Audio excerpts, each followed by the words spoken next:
Hey everybody, welcome to another episode of the Dark Art Society podcast. I'm your host Chet, and today I'm so happy to have Mitch Horowitz on again.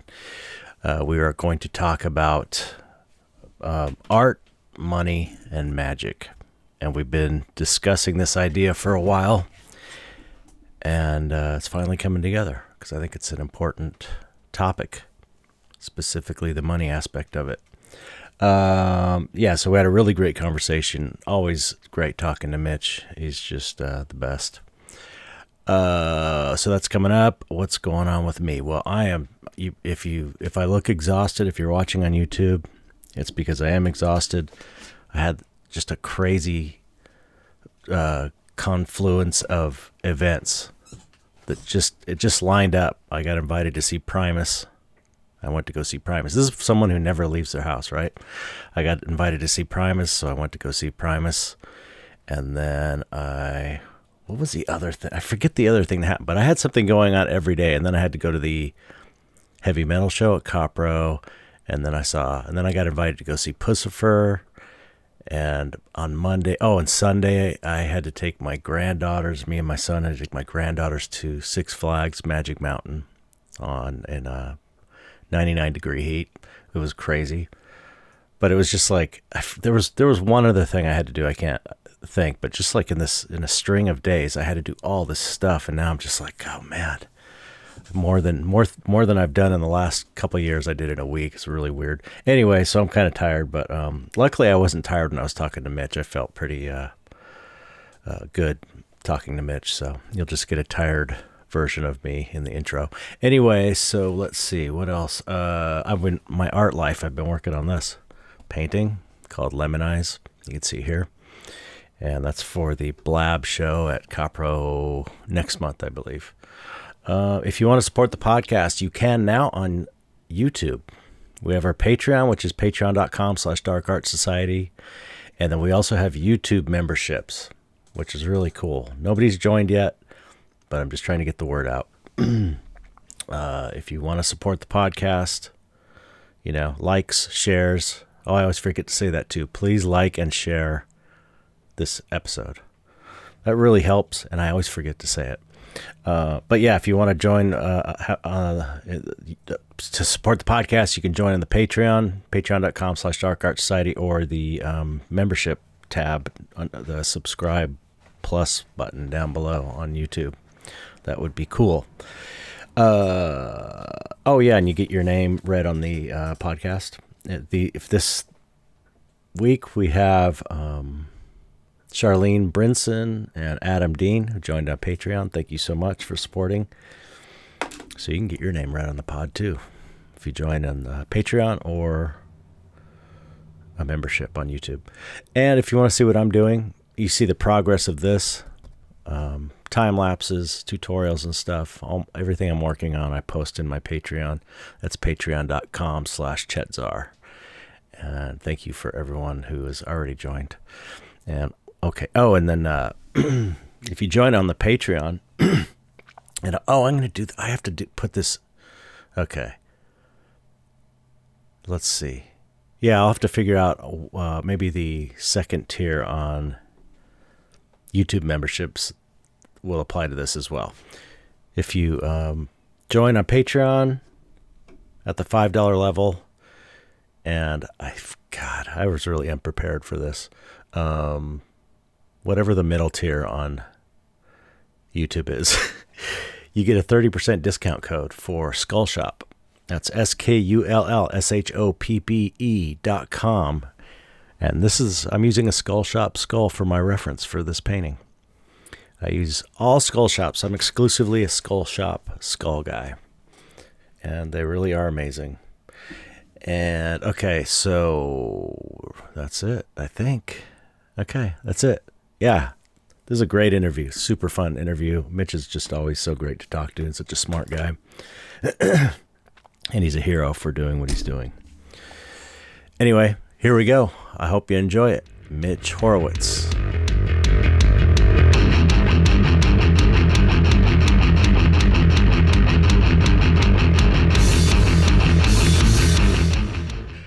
Hello, Mitch. My man. Good to see Welcome you. back. Good to see you. I miss you. I do too.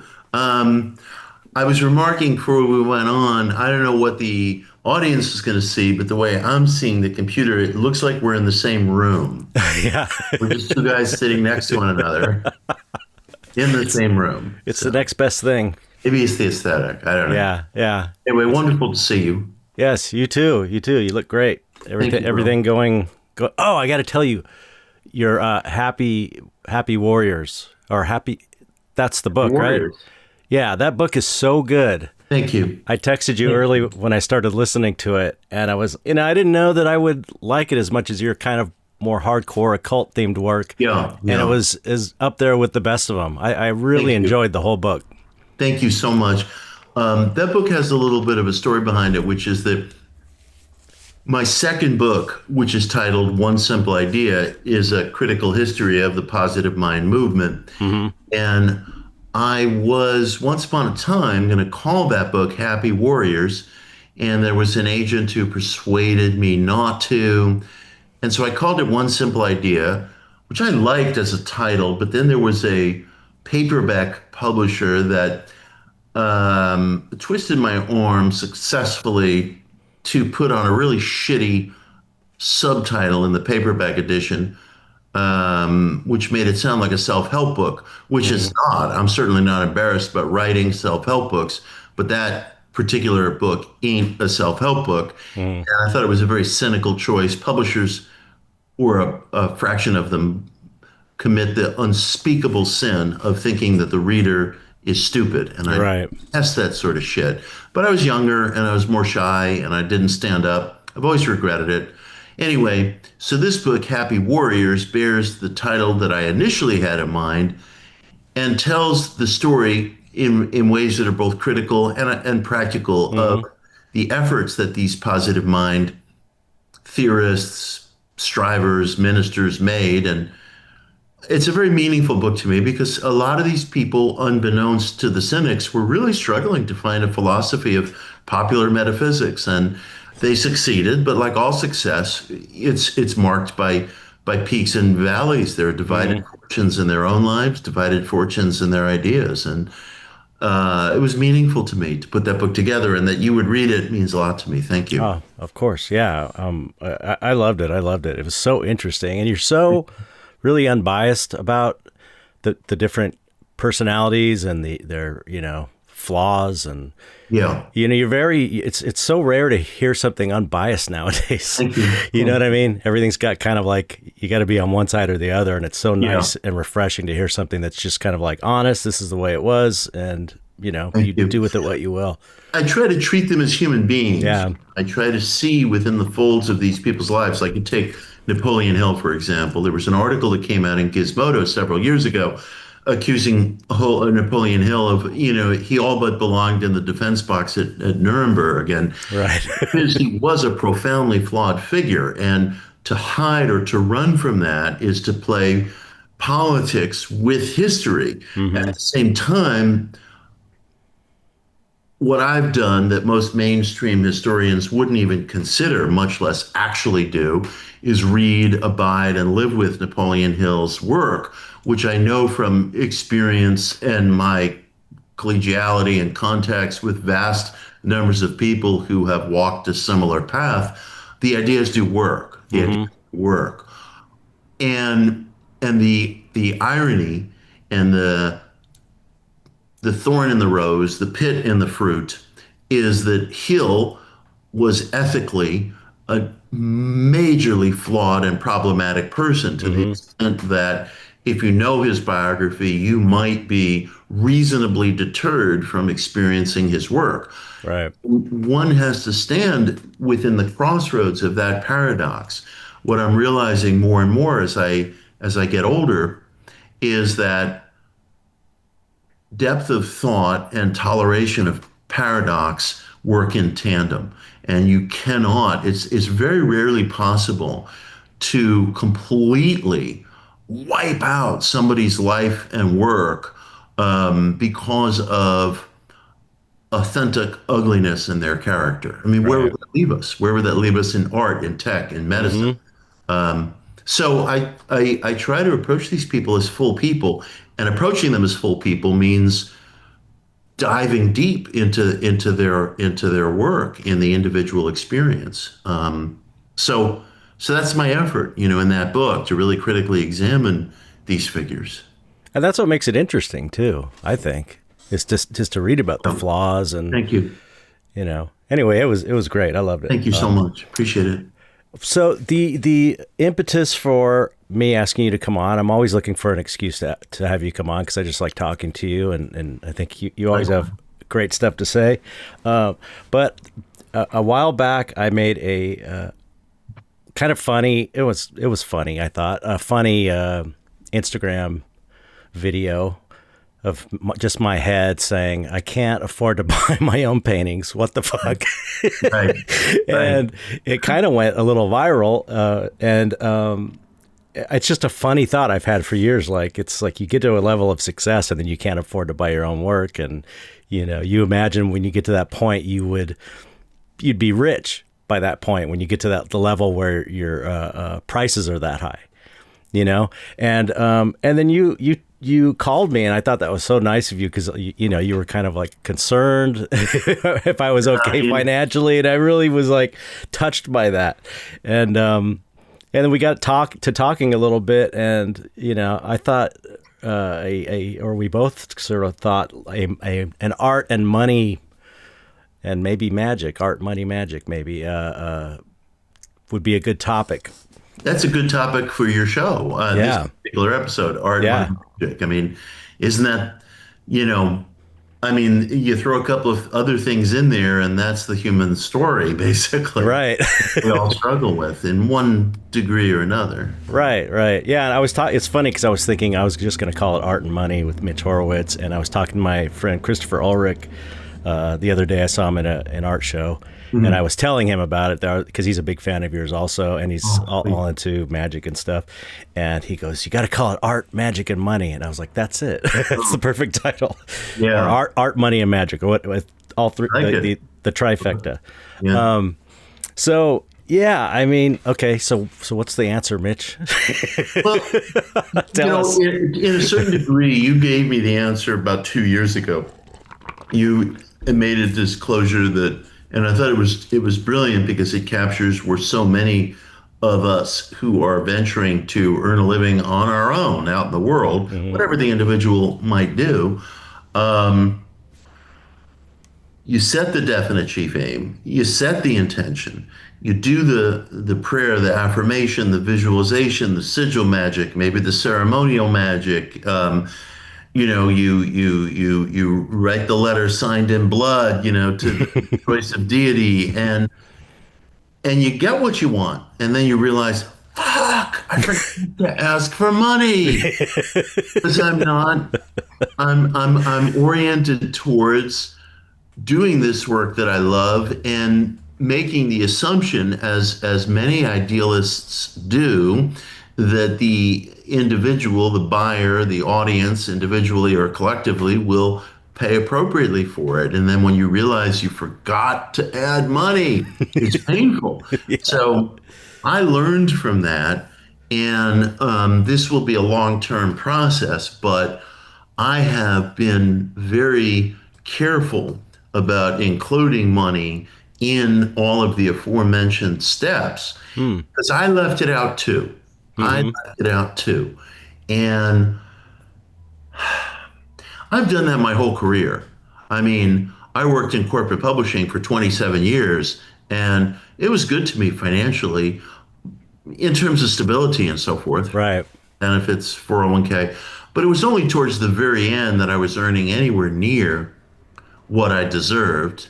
And then I got fired, and they fixed that.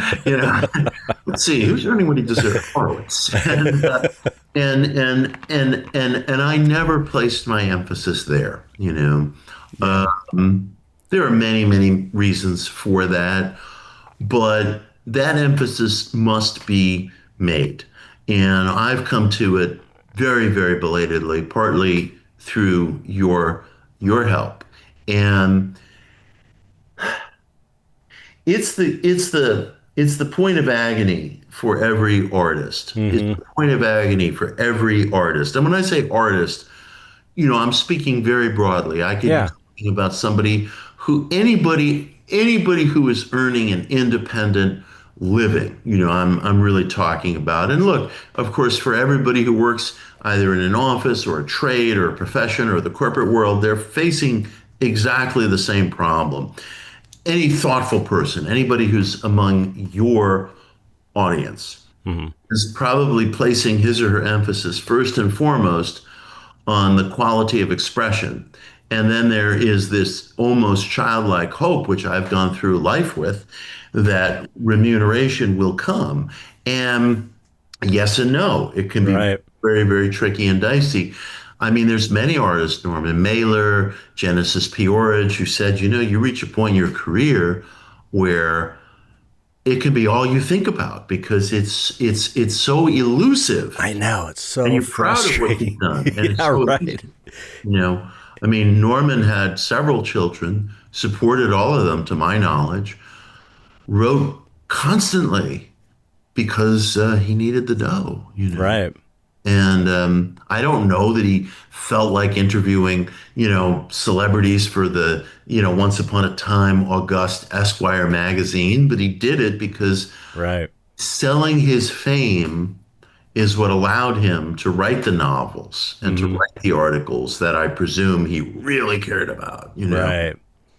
And it's tough. But I don't know that I have a solution. I can identify the problems on the path better than I can identify the solutions. Right. Um, and we're at such a weird crossroads at this moment, at this instant in time, because I, for example, have just started a newsletter on Substack called Mystery Achievement. That's And it's great. doing very well because Hmm. I'm hyper and I'm writing all the time. And so that suits me. And the other thing that's going well with it is the way that particular platform works is the creator gets paid the first of the month every month. And Hmm. that's good. So I don't have to suffer the humiliation of going to organizations trying to get paid to be told that, oh, the bookkeeper has COVID, and Yeah. so they can't go like that when you have COVID. Like, so ridiculous. Anyway, so that helps. Of course, we're all frightened of the same thing, which is what is AI going to look like? What is AI going to mean? And so forth. Right. I'm interested in this. I think that, forgive me because I'm sort of going all over the map Ah, here, it's all good. but I thought perhaps I'm starting to see the limits of the public's interest in AI if I can sort of stick my neck out a little bit. Because I've noticed on account of my younger son, Toby, Hmm. that one of the fields that's really booming today is combat sports. Unfortunately, not Muay Thai, not kickboxing, which is not fair because those are amazing athletes. Hmm. I mean, it's big, of course, overseas, but not here in the United States, somewhat. But wrestling, boxing, Jiu-jitsu. jiu-jitsu, mixed martial arts, huge. And my friend Jim Perry has a wrestling promotion company called Defy, and they're making a new sort of like a leap, into the world of combat sports. And I saw that Paramount just purchased rights to UFC for some extraordinary sum of money Wow. this morning, and so I'm guessing that we want that human drama in combat sports. Nobody's going to be happy. We don't want to see rock'em sock'em robots. We Right. want people. Yeah. And I know that that has to carry through to other things. I see there's pushback against AI graphics, Hmm. and I really understand that because the experience. I was just talking to a graphic designer about this the other day. He and I had both watched the 1970 movie Patton, starring George C. Scott. Hmm. It's such a great movie, and it's such a beautiful, beautiful movie. And you see an Axis airplane strafing an Allied headquarters, and obviously that's a stunt pilot, and that's a real vintage plane, and it's exciting. Right. Last night, Jacqueline Castell, my partner, were watching the movie version, the 1981 movie version of Annie. And we both got emotional at the end because looking at this big Hollywood production where they're singing and dancing and these beautiful sets and these beautiful locations and watching these performances by world-class actors like Carol Burnett and Tim Curry, you're dying as an audience member how good this is. Right. And I'm so filled with sorrow that that's not the kind of movie making that exists today by and large. Right. I think AI, CGI, from a graphics perspective, is boring. And I have to believe that some of the public feels that way, that I'm not just alone in that. So it's such a scary time because none of us know what do people want, what's going to get erased, what's not. There are times I've said, and I've remarked this to my own kids, I've said, I don't mean to sound morbid, but there are days I'm glad I'm at the end of my career versus the beginning because I have known a world where I would say there was literally no substitute for the great act of creation. Right. And AI, one way or another, is going to drastically change that. We just don't know how. Yeah. And some of it is going to be, it's going to be a very calico sort of picture. Some of it's going to be good for creators. Some of it's going to be bad for creators. Right. That Substack pays me on the first of every month is good. And that I can connect with my readers directly is good. Whether, there's going to be elements of that model that are going to become restrictive, that remains to be seen. That remains to be seen. Yeah. It's a tricky model because I needed to get away from gatekeepers. Gatekeepers were driving me back. Yeah. And so that's good. But at the same time, the absolute lack of editorial oversight, which is wonderful for me, and I think my readers would agree, because I break my balls to verify everything and to fact check, edit, and I work so hard. Yep. But if you're going to have a news apparatus that doesn't have that oversight, look, to one person that's wonderful, and to another person that's very dicey, and they both have points. Yeah. Yeah, I've got, I have my Patreon, which is where I get, that pays my mortgage every month. That's amazing. Yeah, it's totally amazing. It's, and I really count on that money. So it is really, wonderful. Yeah, incredible to have you don't want to put your stuff behind a paywall. You just want to share it, but that's not the world we live in. I would literally just give paintings away if it was a world where you could do that, but it's like I have to sell them to make money so I can keep painting. It's just the way it is. And if I could, I'd paywall nothing. Yeah, I know. Yeah, and you've always been sharing your work freely. So, yeah, and thinking about aside from the AI thing, which we can get into also, because I have a lot of thoughts on that as well. But talking about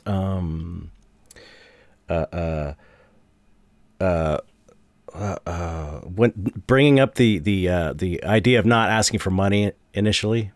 Yeah, because I worked so hard every night. I don't even know how long I was doing it to have a career as a painter. It was like I'm a well-respected, successful, fine artist. Mm-hmm. That was kind of the mantra or whatever. And I didn't ask for the money. And at that time, I really didn't I feel like I still had my parents prejudiced against money because they never had money either. Mm-hmm. And so we grew up being like, money is something that other people have. It's dirty. It's corrupting, really a bad kind of, and they were broke and always wanting to have money too. And my mom was the one who taught me this stuff, how to manifest, visualize, select, whatever. Mm-hmm. And from an early age. So she knew how to do it too, but it's like they couldn't get past how do you get something that you're also pushing away constantly with all this negativity and negative energy and hating it and hating money? And I think that this is part of the issue with artists and money, is that we don't really care about money except that we need it. It's like we found our passion in creating, and we love to do that. And, we just want to make the stuff. And the money is just a necessary evil. See, I didn't even want to say that, right? Because it's like, but we have to have it, but nobody, right. So it's like artists especially have this weird thing, because we found our thing.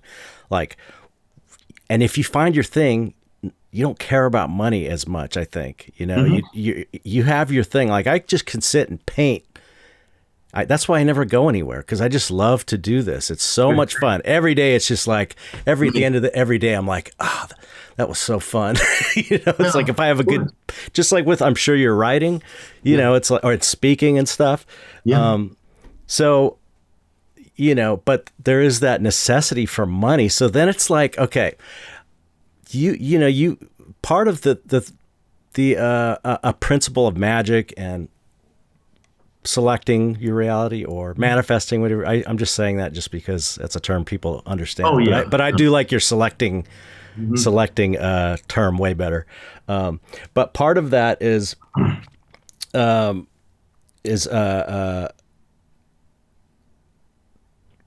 forgot what I was going to say now. What was I just saying before that? I was happy with the paradigm of selecting, manifesting. Oh, I'm sorry. Yeah, I remember. So thank you. Is that you part of the magic thing is, like, they say you're manifesting something you really want. Yeah. Something you're passionate about. But if you don't really care about money, how do you want it? Is it, it's like, I've often had that struggle. Like, is it okay to manifest money?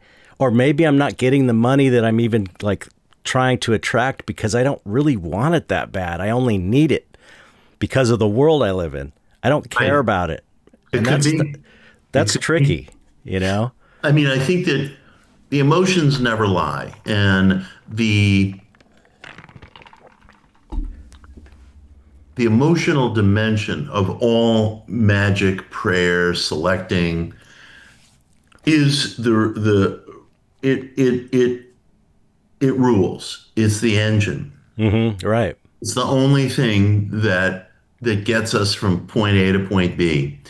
And if the individual does not feel passion towards the money part, again, we can't fool ourselves. We can't fool the multiverse. We can't fool whatever the unknown mechanism is that allows us to co-create. And I think the just in the same way that you can't fake your attraction for something, sexual proclivity, taste in food. None of this can be faked, right? And so regardless of what I say to myself, it can't be faked. At the same time, I think I probably attach money nowadays to relationships. I like being able to take my kids and my partner on trips, and we can do nice things, and including, like, there was a boxing match in Times Square, and so we rent this hotel suite so we can see the boxing match, and it was a lot of fun. A little bit of a splurge, but the thing that makes it fun is the relationships. So I try to think in terms of connecting money to relationships. And of course, money does solve any number of problems. I know. I mean, Jacob Needleman's book, Money and the Meaning of Life, his first point, and the point that runs throughout the book, is money solves problems. Yeah. So forget that. And I try to make these connections of relationships, problem solving, freedom. Yeah. Being able to say no, And that's where the passions start to rise up. So I think to myself, it's not just like, yo, I want to be Liberace. And I love Liberace, by the way. Love and respect to that man. He was amazing. He was Talking about a amazing protean piano. being. Talking Yeah, about a yeah, protean yeah. being. Totally. And but it's not just about like, I want that's a poor example because his money went towards the creation of the beauty, like the designer Versace, went toward the creation of the beauty by which he wanted to be surrounded. So I honor him. But I Right. guess what I'm trying to get across is it's not just a question of like bringing in the dough. It's a question of what is the dough connected to? Relationships, independence, Yeah. experiences. Yeah, that's a great point.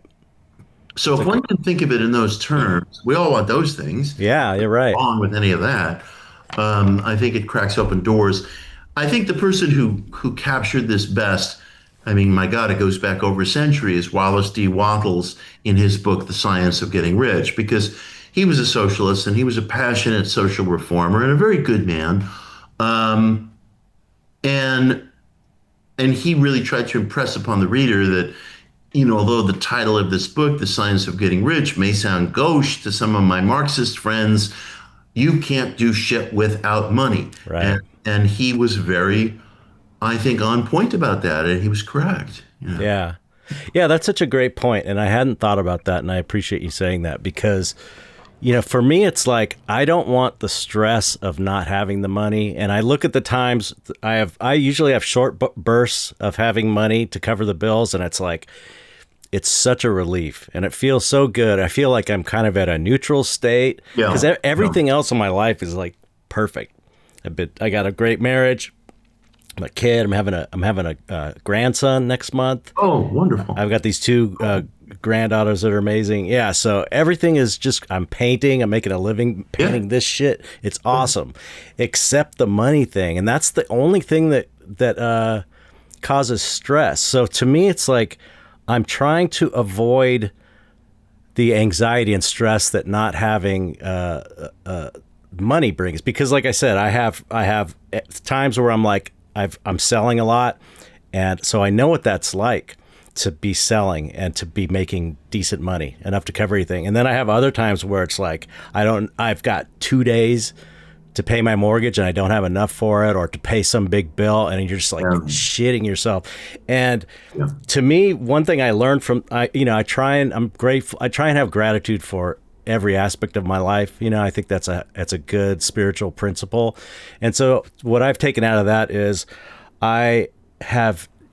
when you're in that position, you have to trust that you're going to be taken care of. As scary as it feels, so bad. If you're doing everything you can, because that's part of the equation as well, is like doing everything you can to bring money in, and it's still not happening, you have to go, okay, it's just, it's going to be tomorrow, or it's going to be, it's going to come up.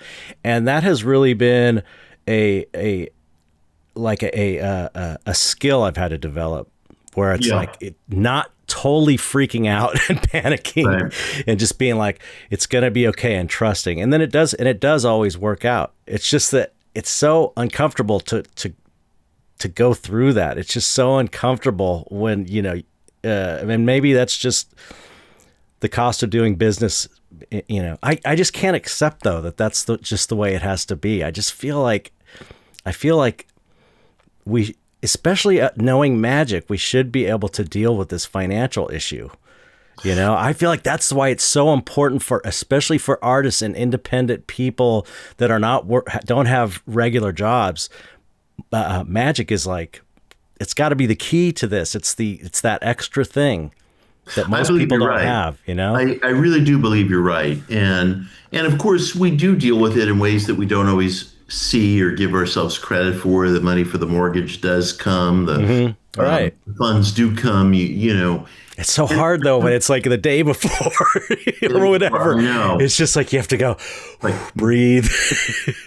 Must have a heart attack every month. Can we do this every other month? Yeah, exactly. I mean, it's more complicated too than in your parents' generation, because in our parents' generation, the economy was less brutal. There are Right. countervailing forces. People had union jobs. People had pensions. People were reasonably and expectantly reliant upon Social Security. Yeah. Healthcare was affordable. They wouldn't let you die on the street if you got There's sick. a whole different dimension to Yeah. healthcare. What private health insurance has done in our generation is unspeakable. It is Mm-hmm. unspeakable. Yeah. And the solutions are every bit as bad as the disease. I can't speak for people across the country. I can only speak to my experience in New York State.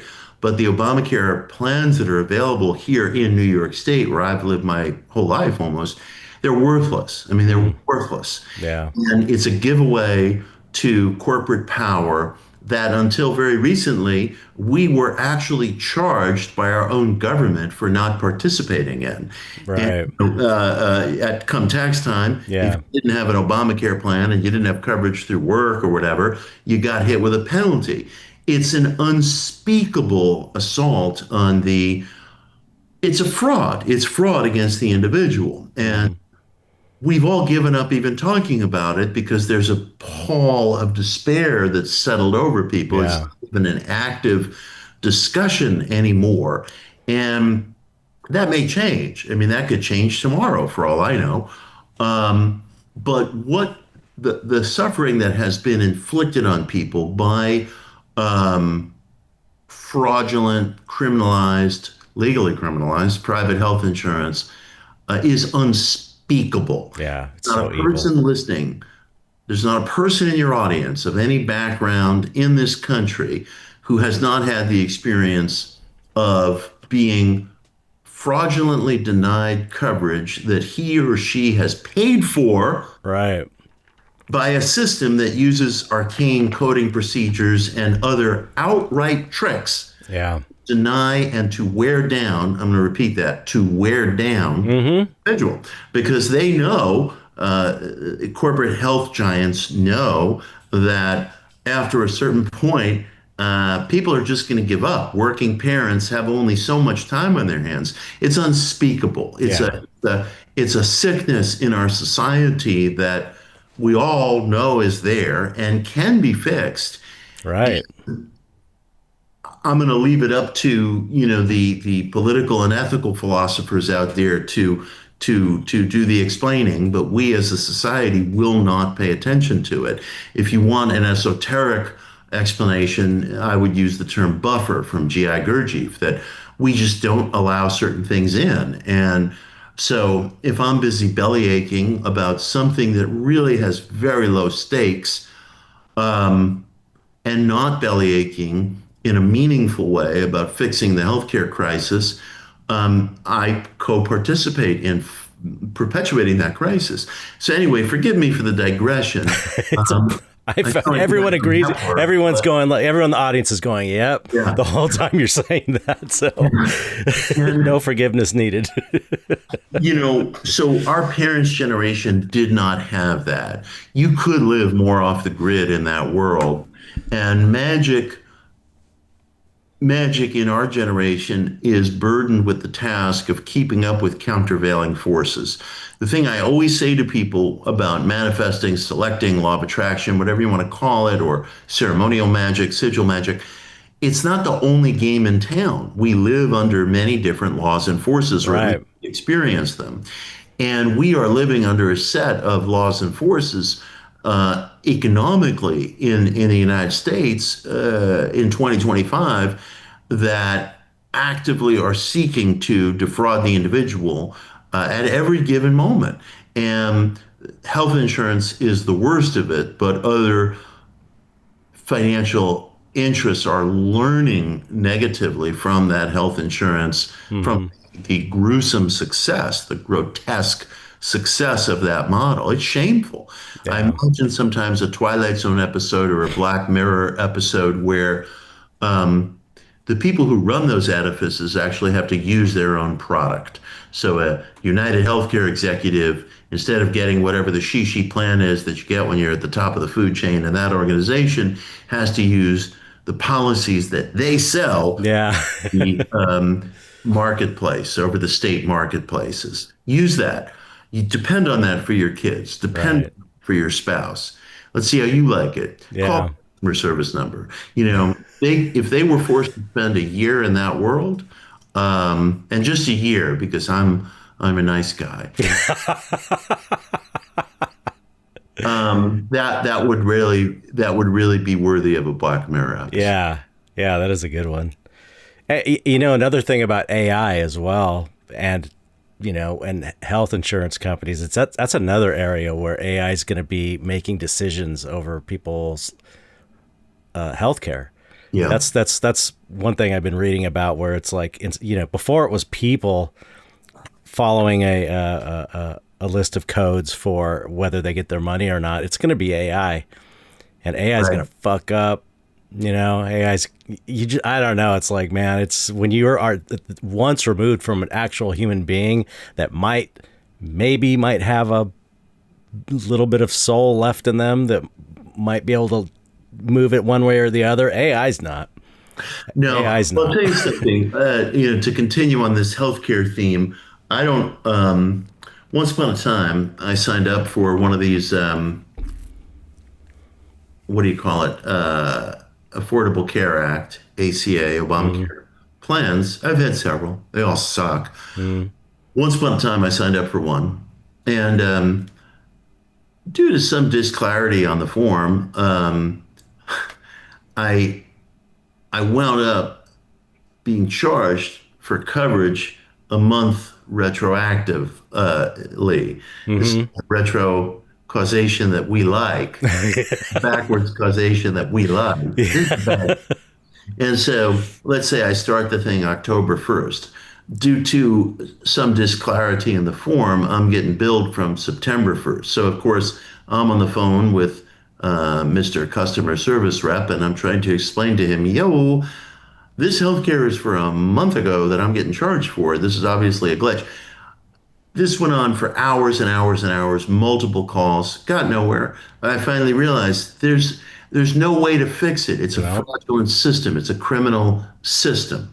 And that is such a tidbit, and I'm healthy, thank God. Right. When people who are sick, who are in urgent need of care, have to go through this, Chet, I don't want to understand it. It's like someone could come along and explain to me, this is the problem with the American, mind. It's so outrageous. Yeah. That, I don't even want the abyss to stare into me in this case. It's wrong, man. Yeah. It's wrong.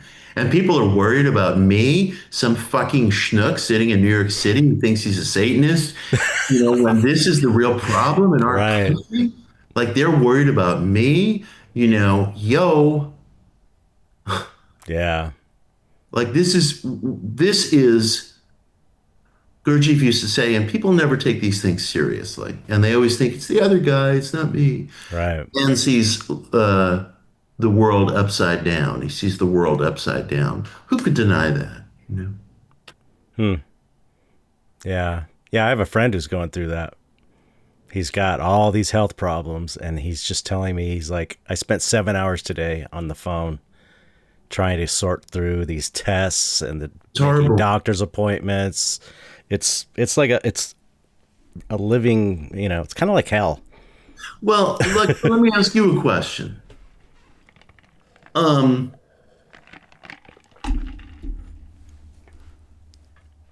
Why don't any of us seem to give a shit? I mean, I think we're all like worked up over topics that really have very little bearing on our day-to-day lives. And I'm right there. I'm watching the Epstein documentaries with everybody else. You take a look at my, Ghislaine Maxwell documentary. There's not one I haven't seen. And there's a reason for that interest. no question about that. And we as a human community have always been interested in things like that. They're the subject of some of our oldest plays and poems and media. It's not going to change. And I dig that, and I participate in that, Hmm. but not to the exclusion of understanding what really matters. I hope. Yeah. I mean, it's like, I think everyone just feels helpless. It's like, what can you do? Yeah. What can you do? It's like there needs to be, as with any big movement, there needs to be some kind of figurehead to come and be like, hey, okay, gather around me and let's all get behind this idea. And it's like, they've tried to do it many times, and it's just like, it's such a powerful force that's being fought against. It's such big money. It's like the biggest force in the world today is money. And these Yeah. people have so much fucking money that we can't even conceive of the kind of money that these oligarchs and billionaires and people running the insurance companies, they have so much money that they could influence elections. It's by politicians. It's like, I don't know, man. I don't know. I personally, I kind of feel like things are so desperate that I have to figure out a way to stabilize my own life first before I can even do anything. Because it's like, if I'm sitting worrying about paying a bill tomorrow or else getting my electricity shut off or whatever, it's like, how can I even be a part of anything else?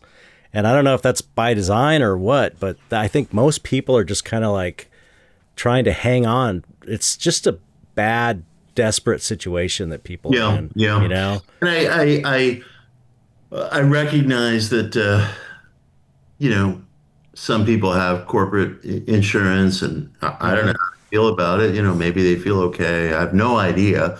I can only speak from my particular perch. But I guess what I'm really trying to say is that magic it functions within a complexity.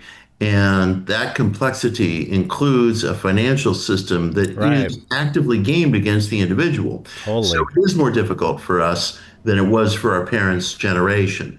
Yeah. And I don't know what's going to come. I don't know what's going to come, but I do feel that passion in magic is the driving engine. And if the individual can connect his or her financial needs, wishes with the thing that they feel passionate about, not in a sense of fear, although I think fear and anger can be motivators, Yeah. Right. probably do have a place in magic, but in a sense of truth and function from there, function Right. Yeah. Yeah. magical operations. Yeah, I mean, you could even do, maybe, I'm just kind of spitballing, but you could do like writing out your definite chief aim. It's like, I want to have this much money by this Absolutely. amount of time, but then give some kind of conditions or clarifications. What I want from getting this money is not to have to be 1 month ahead every month or whatever, Great. or not have the stress of, being kicked out of my house or whatever, and kind of list the things that maybe you're wanting to get from that money so that it's clear in your own mind why you want it. Yeah. And the passion can come from these other things. Like, I'm pretty passionate about the idea of being a month ahead or 2 months ahead or 6 months ahead. Oh my God, that would be amazing to be like, know that 6 months you wouldn't have to pay bills. That kind of gets me fired up. So, In the Miracle Club, I read about the science fiction author Octavia Butler, and Butler, as an artist, was very good with this, and she wrote out a statement of aims, a definite chief aim that was preserved in her papers. hmm, And she's very practical and very straightforward. And she says things like, I want the best health care for me and my hmm, mother. I think she didn't drive. And she said, I want to be able to hire a car to go wherever I go, whenever I feel like going. I want to do this. She said, I want to help Black children attend college. I want to do, so she named all the things that she wanted, the health care, the car, right. and that is, I think, really positive. It's really stating, what your wishes are in a very plain way. And I don't like how the fancy people make fun of the prosperity ministries. Right. Yeah. I, Me I, too. I It's like me, recognize, me, me, and you and Damien Eccles are the only people I ever hear talking about. Like, there's a good side to these folks, absolutely, yeah. because they just And people just see poverty, them as criminals, like right, because they're equating them with every other kind of evangelical TV preacher, and right. there's some really horrible scumbags in there. A There's lot of them. scumbags, and there's avarice, there's greed, there's inappropriateness. But the extent to which opinion making, lettered culture, and legacy media wants to paint those places with a broad brush is appallingly snobbish, because the assumption is that the individual is just some sheep being shorn week after week after week. And there's no recognition, not even a momentary occurrence to the hardcore cynic, that the individual wouldn't stick around if he or she were not receiving something. Right.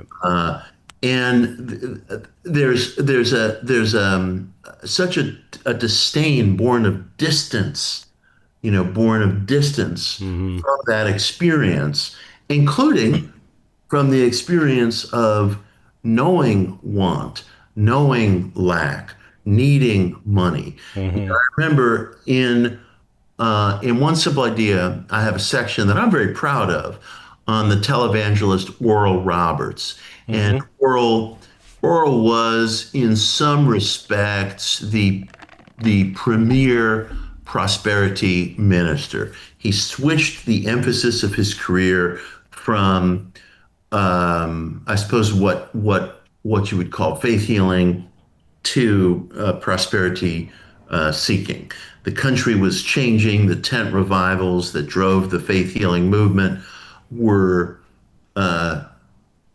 shrinking in number, and Oral was not gonna. Oral knew how to change with the times, and I think he tells a story in his memoir of growing up very poor Southern preacher's son, knowing that humiliation of having to return things at the grocery checkout line because you haven't got enough money. Right. And I knew that experience growing up. A lot of your audience knows that experience. Yep. And there was a point where one of Oral's neighbors saw him taking the bus to his church every morning and said, I can get you a used Buick for, a very reasonable sum of money. And if you add up, your expenses with transportation and so forth, and then you figure out what the Buick's going to cost with financing, you might see that it's not so out of reach. And so they talked it over, they worked it out. He bought the used Buick. And I get emotional when I say this.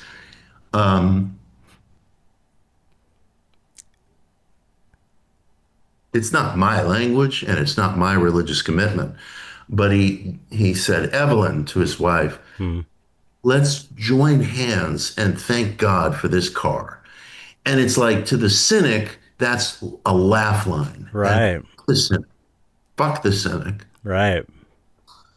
The cynic assumes that individual is suffering from survivor bias or confirmation bias or something that they would never actually apply back at themselves. Right. And as I always say, the world is a complexity of laws and forces. That's just how it is. Right. So to characterize the other guy's response as some self-evident form of cognitive bias that the critic can explain with this kind of facile certainty is abrogating the fact that that's an individual who is not, as seen by the cynic, just a fount of ignorance and superstition from which the cynic needs to rescue him, which, by the way, sound a lot like a religious fundamentalist, secular version of fundamentalism. I need to save you from ignorance and your stupidity so you don't burn in the purgatory or the hell of superstition. Right. Oral and his wife, Evelyn, had their own story They had their own story, and they're not stupid. They're Right. capable of understanding confirmation bias, which is a simplistic idea that gets over applied, except to the person actually using the term, directing it outwardly. Yeah. And I think that there are as calico a mix of prosperity ministries as there are, for example, colleges or universities in this country. You know, there's a great mixture of shit that goes down. Some congregations, I think, are positive and provident, and others are corrupt, and I wouldn't go anywhere near them, nor would I advise any of my friends or neighbors to. So I'm fed up, you know, with the a kind of cynical attitude towards the seeker, whether that seeker is an evangelist or whether that seeker is whatever the fuck it is we are, you know, dedicated to the left-hand path or whatever. I feel a great deal more sympathy, empathy, commonality with the Pentecostal seeker, with the charismatic seeker, with the Catholic seeker, than I do with the cynics. Yeah. I don't know Yeah. how It's they like, feel towards me, but that's another story. some of them pretty fucking warm. Some of them pretty fucking warm. Yeah. Yeah. Yeah. Cynicism is another, like, I don't know, modern cultural disease. It's It's so awful. Yeah. And, you know, I've been cynical in my life. It's almost like a stage you go through, maybe when you're younger, or at least for me, it was being cynical about. I mean, a lot of people are cynical about politics, Yeah. but I'm probably cynical somewhat about politics. but it's like cynicism causes you to paint everything, like you said, with a broad brush. And it's like Right. every single politician is totally corrupt and evil. It's like nothing is that simple. Right. That's the thing that you know. It just like every visualization, new age guru is out for money, and That's they're crap. all just. And it's like, Crap. But they don't know. yeah, yeah, No, because they're so isolated. Right. I have pseudo rationalists who call me a grifter, this like Yeah. musty sounding old fashioned term. And I'm reminded of a line. You remember the old comedy MASH? yeah. Of course. Okay, well, you know, the character Hawkeye Pierce on MASH was told by somebody like, "Oh, doctor, I bet you can't wait to get back to your big lucrative practice stateside." And he goes, "Lucrative practice? Half my patients pay me in kittens." And that's, you know, that's how I feel, you know, when I see that word. Yeah. People, they are so clueless. Yeah. I Yeah. mean, I mean, my God, the examples we could spend. Yeah. Yeah. We'd be fucking like, you know, they'd have to order in food for us. We'd be, but the cynic really, they're incapable of seeing the individual outside of themselves. It's really, it's projection. And we suffer that problem too, but we're idealists, which is why we assume that a group or an organization or an individual will follow through on their financial commitments. And then when they don't, it's hurtful and it's a source of outrage because it's so violative of expectation because we project that. The cynic Right. projects his or her own attitude, thinking that honesty or ingenuousness is a trick or it's weakness. To them, it's weakness. Right. They don't see it. So the notion that somebody could be performing an act of magic or bopping around the New Age circuit or whatever it is people do, or attending a prosperity ministry, they can't conceive that there's a calico complexity in and around that person, his or her judgments, his or her experiences, the laws and forces that are brought to bear. It doesn't even occur to them. It's Right. really shallow thinking. Yeah, yeah, and it's so frustrating because you know that it works. You know it works. I know it works because we've done it. It works. Magic works. It's real. And you know, I'm always encouraging people, like, if you don't think this stuff works, just do a sigil. Try a sigil out. Follow. It's the simplest, quick, magical thing you can do, pretty much. I don't know. I think it's the most simple and effective ritual you can do that will give you the fastest results. And I've had some people try it and it worked. And, one guy, friend of mine, he's like, it was kind of scary, and it's like, everyone doesn't have to do this. It's not for everyone, but if you're going to just,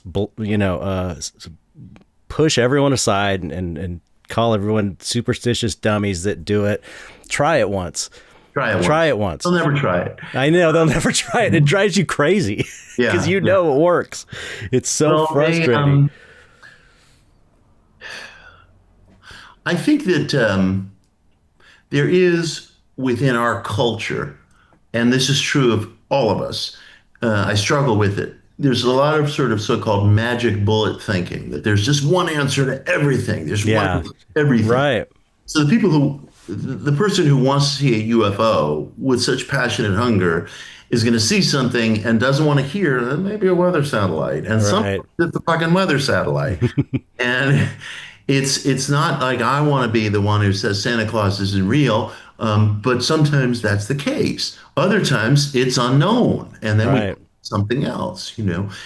The cynic thinks exactly the same way. Oh, well, when you're praying, part of your brain lights up, or the so-called placebo effect is nothing but naturally produced entheogens, being released in your body, or anti-inflammatory enzymes. It's like, yeah, right. But you're still a blind man describing an elephant. You don't know what's the truth because you have one piece of it. You grab the tail, it's a snake. Well, it's not a snake, although your tactile impression is valuable. It has something. You're not wrong. You're just incomplete. Right. And that magical thinking occurs, it runs riot across our whole culture, including within the environs of so-called rationalism, or what I might call pseudo-rationalism. The pseudo-rationalist is as persuaded of his or her doctrines as the fundamentalist, and is equally persuaded that there's one game in town. It's just one thing, Right. The neural pathways in Mitch's brain, light up in the such and such cortex, and that's why he believes in magic. And it's like, do you know that? Do I know that? That could be symptomatic. That could be what the spiritual appeal looks like in the body, along with 12 other things going on that we don't know anything about, because we have extraordinary evidence, say from parapsychology, that cannot be wished away into the cornfield for you Twilight Zone fans. And so the answer is to deny the evidence so as to hold on to the magic bullet theory. I suppose it's at the root of all human problems. It's why people burn down, gypsy villages, because they think they're the bad guys and they're fucking up, and they never stop to ask. Maybe someone in that village did rip off your wallet, but is not the person responsible for poisoning your well. Maybe, in fact, that's a total natural phenomena that you're blaming on an innocent person, And that doesn't mean that innocent person is innocent all the time, but he may be innocent right the fuck now. And this is the human problem. And it seems to be one that we enjoy, because people enjoy throwing rocks. They enjoy stringing people up. They feel powerful. Well, I think also it's uncomfortable to feel to admit that you don't have a handle on everything in your reality. Yeah. There's one thing that the kind of rationalist materialist mindset is like, this is the way it is. It's cut and dry. It's clear. I don't have to think about any of this other weird shit. If you get a synchronicity thing, it's just a coincidence. It just happened. The law of large numbers, whatever. Right. It's the law of large numbers. Yeah. I love that. That's my favorite religious doctrine. And it's like, that's comfortable. It's comforting. Because that's like, everything's answered. I don't have to be afraid. I don't have to worry about this and that. Everything is the way it looks. Any of the weird mystical stuff is just bullshit. So I don't even have to think about that. And when you start showing them the studies that you keep promoting these studies that are actually out there for people to read, and people, a lot of the scientific community just won't accept them. It's like, that just tears their whole worldview down. It does. And it's like, okay, if this is not true, everything I believed as this kind of rationalist materialist, then what the fuck? What do I have to hold on to? What do I do? How do I live my life? It's kind of scary. Yeah. You know? They're not seekers. They are conceptualizers. And once they reach a conceptualized idea, they cannot be moved off it. Again, like the most ardent religious fanatic. And it seems to me that the fanatic always harbors that secret doubt because he's laboring too hard. Yeah. Shakespeare put it, methinks the lady doth protest too much. It's overcompensatory for something. And then there's also the question of contest. I've challenged two prominent skeptics to debates. They both ran away from me. Oh man, it pisses me off. Nobody wants to be in a contest that they're going to lose. They're going to win. They want to win, so they keep their insults flowing over social media comments 3/4 of the time behind. Well, it'll ruin their career. Huh? It would ruin their career. It would fuck them, man. So I don't blame them for running. I'd run from it.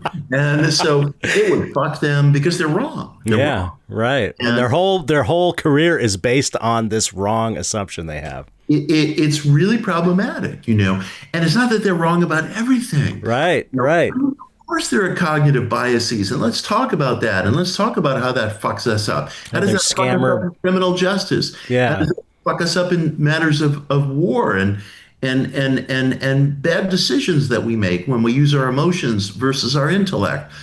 I want to learn and I want to discuss those things, but it's the insistency that there's no other game in town that makes them as foolish and one-dimensional as the most hardcore religious believer who will throw a Bible at you or some other sacred book, you violate catechism. Yeah.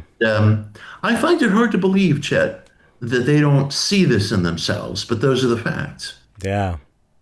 Yeah, it's puzzling. Yeah. It's a human thing, though. It's just a very human thing. And I have it in myself, and I don't see it in myself in certain ways. Yeah, we all do, I think, on some level. I have those blinders, of belief, and I have to be careful in my work not to project my idealism excessively onto other figures, because figures I write about historically, I might feel very strong sympathy for, or I might have a mixture of sympathy and ruefulness, but maybe the sympathy will win out because of my prejudices. So I got to watch that shit in myself, and it's not. Yeah. I wanted to ask you something. Have you had any? Because you're very much like a personal, individual seeker, magic practitioner, or whatever. I'm the same way. It's like I'm not a group guy. I like to do things just myself. But they say that covens or magical groups, if they're trying to manifest or select something, they have more power. There's more power in groups. Yes. So I wonder if maybe, and maybe it sounds crazy, maybe it doesn't, but I wonder if, like, I don't know, you just got a bunch of people trying to not even together in a room, but just like online. Say I got everyone in the Dark Art Society that was interested to kind of like agree on some kind of result that we wanted for each other or ourselves. We're all like, say we all wanted an extra $1,000 or something, or whatever it is, anything, a big sale or whatever. And we all did it together. I wonder if that would be more powerful than an individual doing that for themselves. Well, it's a fascinating question. Napoleon Hill had a concept called the Mastermind group, and he believed that the Mastermind group, which is a small, harmonious group of shared values, like-minded. That's the hard part. Shared values, right? Like-minded outlook, working towards a common goal is very powerful. And I agree with that based on experience and based on testimony from other people. Big mass group magic, like the levitating, the Pentagon magic, It's problematic because I think there's a silence factor in magic that is critical. And the great Eliphas Levi, um, I think laid down that principle within modern magical culture in a way that's unsurpassed. And he would counsel the critical importance of silence. We talk about things, it seems to me, in order Yeah. to dilute them. We tell the shrink or whoever will listen to us, like, why do you take my parking space? And, we're trying to dilute it by talking about it. And sometimes that is necessary. That is absolutely necessary sometimes. Right. In the magical act, I think it's problematic. A mastermind group has to be silent and private. I think that, group prayer and these kind of global efforts, they need to be complemented by a kind of silence. Uh, Hmm. and I think that's very important. I maintain, as you and some of your audience is aware, I maintain a silent vigil each day at 3 p.m. Eastern, called the Miracle Club. And at that time, every day at 3 p.m.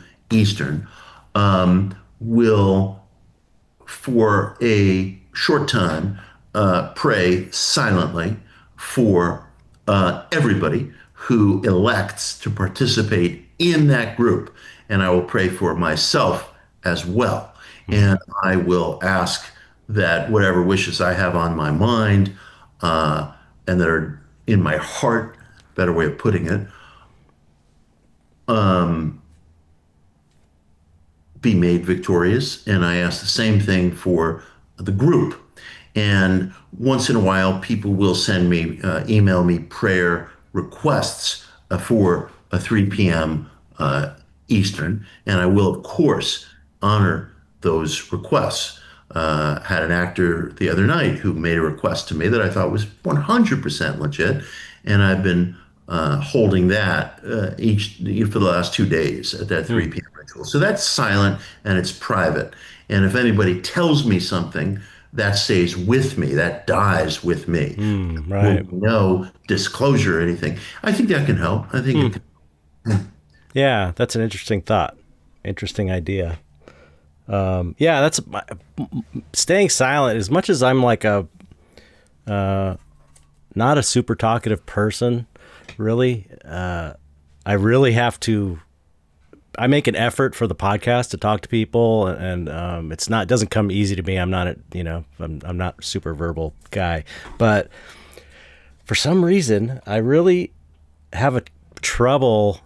I'm making an effort to not talk about magic type stuff I want to do. I want to share it. It's fun to tell people about it and talk about it. But I've lately, any projects, even with like really cool art projects, I've got something coming up that's going to be really cool and you're excited about it, but I'm not telling anybody about it because I feel like it really does. I feel like I've diluted a lot of things that could have come into the world a lot stronger if I hadn't talked about it. It really is a thing. I have fucked up in that regard. I have fucked up. I talked about things to the wrong people who were cynical. It will bleed you. Yeah. It will bleed you. And one of the things that a person will get out of reading Think and Grow Rich is that Napoleon Hill talks about the critical importance of just not sharing your plans or outlook or wishes with just anybody. And, if anybody makes you feel inferior, you get the fuck away from that person immediately. Do not share your plans. He said, if you have plans that are vital and intimate and of great importance to you, you may need to share those plans at a certain point. You may need information. Well, if you need information, you go to someone with expertise, and you consider also you may need to pay that person who has that expertise, and you get your information. You can share it with your mastermind group if you have one, but be very careful, he counsels. Don't share it with your so-called friends, family members. They will fuck you up. They will say things to detract from what you're doing for some of the reasons that we've been talking about, this human proclivity to throw rocks. We don't want to see other people get out of the cage, because then if they get out of the cage, what the fuck does that say about me? Right. Put down the Doritos, and get out of the cage, And so So people are very negative, and it silence is strength. Yeah. Let it be I your What's that? let it be your strength. Right. Yeah. Yeah. I feel like that, that's a practical point about not speaking, but I feel like there's a on a spiritual level there's something there too. Like No it's question. just it's I don't know. I've really come to that feeling Okay. that it just it makes it's part of what's powerful for some reason. Part of what's powerful about or part of what gives magic its power is holding it inside yourself. I really believe that, Chet. You I know. really fucking believe that. And I think there may be various reasons for that. As soon as I blather my bullshit to other people, I'm setting in motion other laws and forces that Right. may not always That's be true. with me. Yeah. Yeah. You tell your plans to Mike, and Mike might be like, I don't get it. And then Yeah. the next thing you know, you're depressed because of, his attitude, and that becomes yet another among a complexity of forces that you have to overcome. Yeah. It doesn't ruin it, but it is a setback. Right. Yeah. Yeah. I feel like I did that with my book. I feel like I really talked so much about it for so long, and then it came out and it's the most amazing book, and most people don't really know about it except really hardcore fans or people that backed it on the Kickstarter, which is fine, but I feel like it deserved more fanfare, but I kind of like all the wind just it took so long and I was talking about it so much that it just kind of like took all the wind out of the sails. Well, But I've done that plenty. I mean, I tend to be, my weakness is that I like applause. I like affirmation. And so I want to get handed my cookie. And then, and so if I like do something, I might jump the gun and make an announcement on social or well, something. yeah, and if you're excited though, you want to share when I it's definitely do not natural. conceal my excitement. And I never will. I think there's a time and a place and a measure, but I'll never conceal excitement, including for other people's work. I mean, when I have those occasions where I'll see someone who has surpassed what I'm doing or who I just dig, I'll go I'll go hog wild. Yeah, yeah, me too. And it's not always understood because I'm not looking for some reciprocal shit. And Right. I'm to show up and ask them a favor, like, can I leave my car in your Yeah, driveway? totally. You know, I won't hide enthusiasm even when it's misunderstood. Yeah, absolutely, absolutely. I'm totally the same way, man. I just like I like I don't know, if I find something that I think's amazing, I want to share it with people. That's why both of us, anyone who talks about this stuff is really opening themselves up to ridicule because it's more important because because we want to share it. Yeah. It's really an altruistic kind of thing. I think it's natural. I want other people to know that they have more power than they realize, Yeah. and that's a great thing to do for people, and it feels good to do it, and it's just a natural thing. I think. Why would you want to keep it all to yourself? I agree. And that's why I'm also interested, like I'm doing several podcasts this week, of which yours is the very first. And one of the things I hope to be talking about this week is accelerants on the path. Right. People need accelerants. They're under such crushing stress, apropos of some of what we were talking about earlier, that they need these things. Sigil magic is an accelerant, for example. Hmm. There's other operations and prayers and participation and spell work that I consider an accelerant. And I want ours is, I believe, at least in my corner of the world, and yours as well, I think, ours is an age of disclosure. It's an age of dissemination. It's an age of the flow of information and ideas.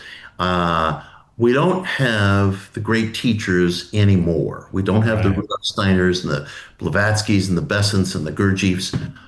Um, we have had the group, the fellowship, Alcoholics Anonymous, the groups in the Gurdjieff work and so forth, and that's powerful and that's still there. Mhm. But I believe that ours now is an age of experiment, and I want to provide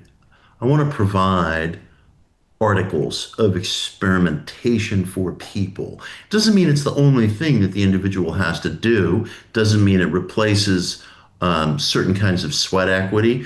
If a person wants to do something positive in terms of the political culture, go right the fuck ahead. It doesn't preclude or discourage any of that.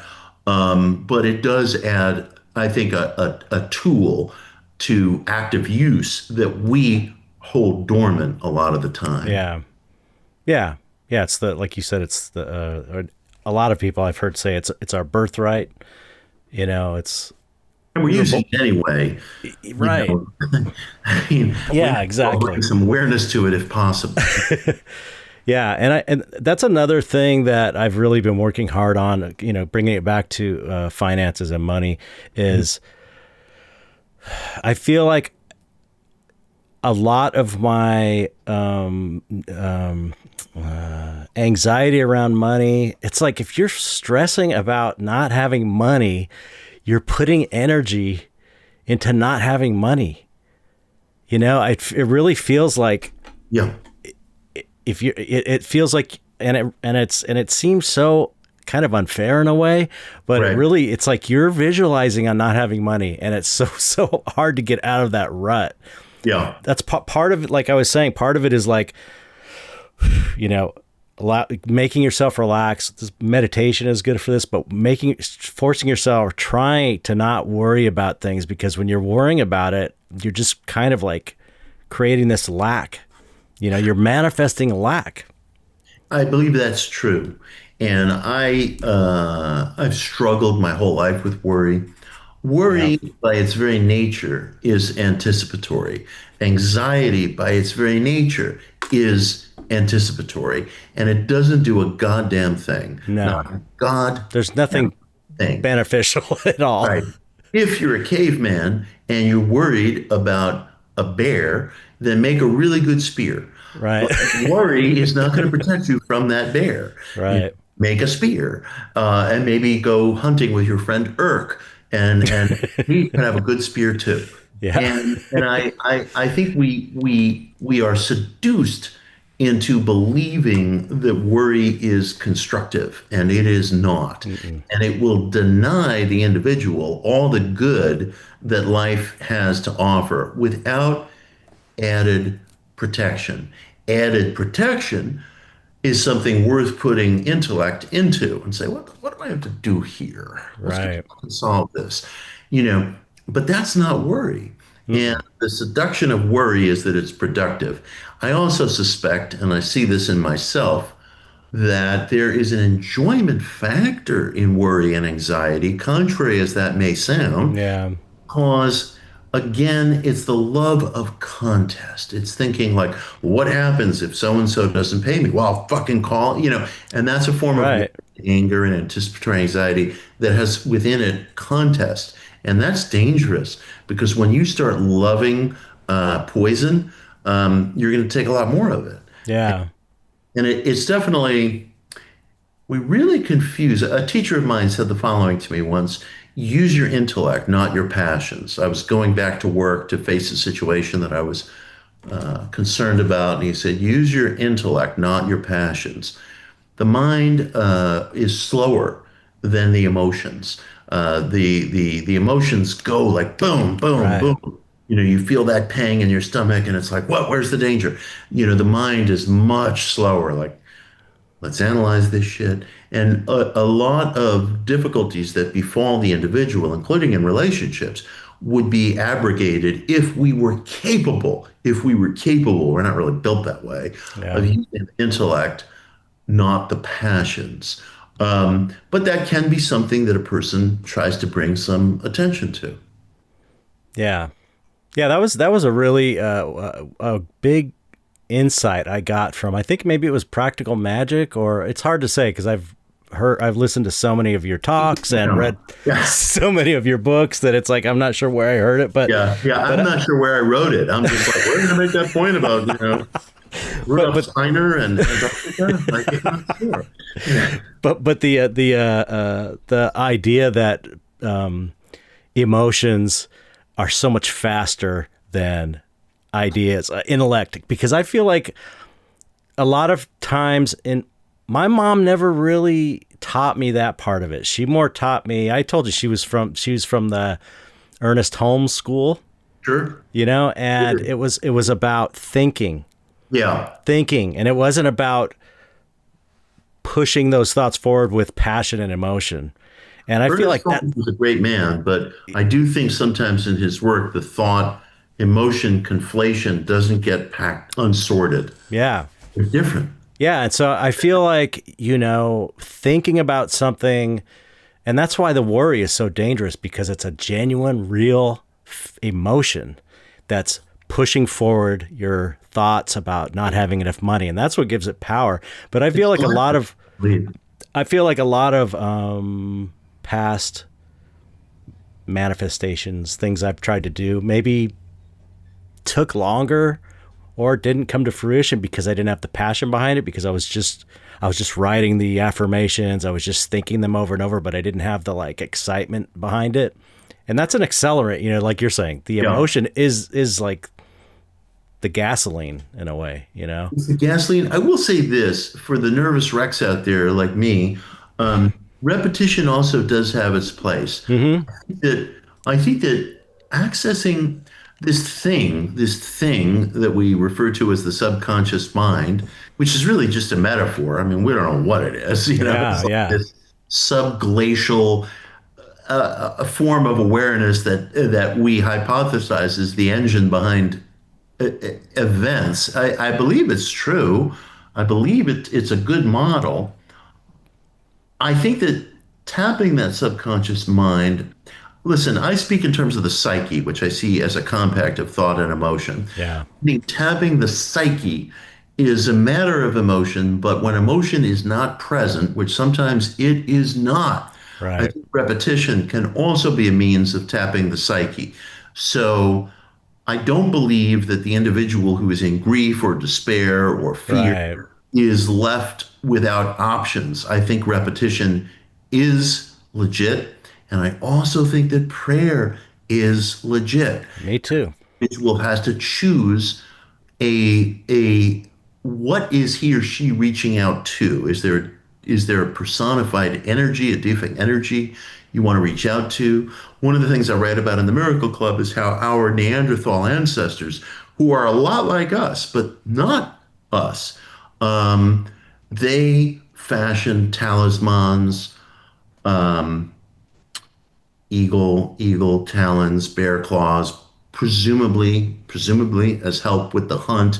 They fashioned these statues that got nicknamed Venus figurines in the mid-19th century, these bulbous female forms presumed to be statues of fertility. They had a different gait, a different cranium, a different brain structure than us, very close to us, but not us. And they were experiencing the spiritual impulse just like we are. That to me is hugely validating. Right. I know somebody would love to give a TED talk about which parts of my brain light up when I'm praying. And it's like, how about our pre-human ancestors, the pre-sapient ancestors that walk this planet, Right. And so I think it's realization. I think it's concrete. I think it's real. I think it's actual. And so the individual is never without options. I do believe that the prayer appeal is an incredibly potent option. Yeah, yeah. And I think even, it's that old there's no atheists in foxholes quote. It's like I think way more people do it, especially when in desperate situations, than admit to. I think a lot of the people that would call them materialist, rationalists, they do it because they don't have to tell anybody. They don't have to tell anybody. Dawkins is probably on his knees right now. And I wish, that we could all just put down these articles of contest, because I've talked to hardcore skeptics in private, and they will open up. And when they go back to their social groups, their peer groups, they will shut down. Right. It's groups, not individuals, that are the problem. Yeah, absolutely. Okay, but one last thing I wanted to talk to you before we go.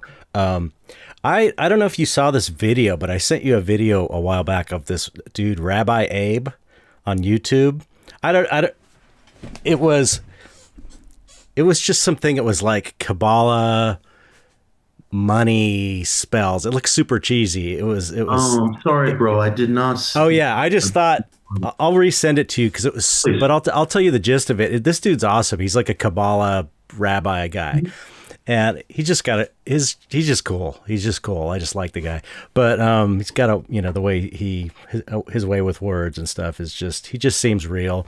But he was saying it's this 15-20 minute video is about money. It's like how to get money in your life or whatever. And his point was saying, from a Kabbalistic perspective, don't beg God for money. God, the very nature of God is always giving. Always, always, always. That's the nature of the Creator, is that it's always giving sustenance and abundance. And so what you do, if you want more of that sustenance and abundance, is that you ask God, Creator, whatever you want to call it, to make you into a vessel that is open to receiving all of the abundance that's already there. Mm-hmm. And I thought, like, I don't know, it seems kind of obvious, but to me it was like, because I've spent plenty of times praying, begging for money. And it's like, it really kind of made me change things up. And I started really praying in that way, and it really felt like it worked. It started working right away for me. I started getting all these sales and stuff. It's a trip. Very cool. Yeah. I will watch it. I will watch it. I think that point of view is very much the Ernest Holmes point of view, the New Thought point of view. Make me a vessel for plenty and the constant emanation of sustenance. That was certainly Mrs. Eddy's point of view in Christian Science, and I honor that, and I believe it works. Yeah.